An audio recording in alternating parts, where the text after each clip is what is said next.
Hallo julle, my naam is Eva Stopford en ek is in laerskool Sekunda. Okay. Nee, by ons werk dit nou heeltemal anders. Ou Annetjie het hierdie jaar 14 aktiwiteite, jy weet.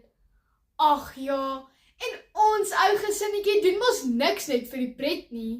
O nee, tweede kom is nie wen nie, jy weet. Ag, die ou Annetjie kan doen so goed vir haarself.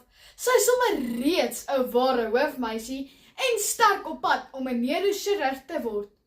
Ag, en sy is sommer eers 9, jy weet. Voorsitter, dis hierdie stereotypiese Karen mamas of deesdae Jessica's wat vir ou Annetjie en vir my ook laat kriebel van angs en irritasie. Daai kriebel wat juk sonder 'n muskietbyt. Daai ooraktiewe skildkliermamas wat hulle kinders met oormatige prestasiedruk vorentoe stoot en verwagtinge skep met omkoopkolwyntjies vir onderwysers en afrigters. Dames en here, my standpunt is eenvoudig. Wanneer oorbetrokke, kompeterende Karen mamas hulle eie angs, onvervulde drome en behoefte aan erkenning op hulle kinders projekteer, skep hulle nie presteerders nie, maar angstige kinders wat die lag, pret en onskuld van kind wees verloor. Ek bewys dit met 3 ongemaklike, eerlike argumente. Eerstens, oormatige druk en onrealistiese verwagtinge van ouers veroorsaak angstigheid by kinders.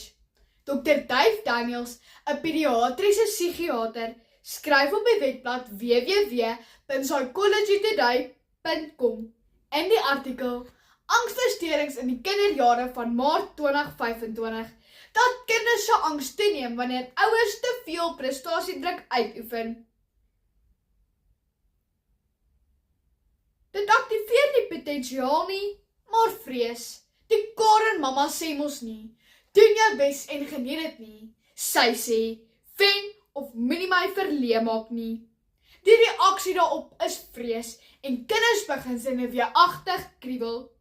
Ek sien daaglikse kinders onder prestasiedruk, hoogsensitief en angstig raak, terwyl ek glo angs nie by kinders hoort nie. Tweedens, wanneer onvervulde Karen mamas deur hulle kinders probeer presteer, lei dit tot selfbeeldprobleme en angstigheid by kinders. My pa se niggie, Dr. Helenies Meiburg, 'n opvoedkundige sielkundige van die Vaal Driehoek, vertel met ons laaste kuier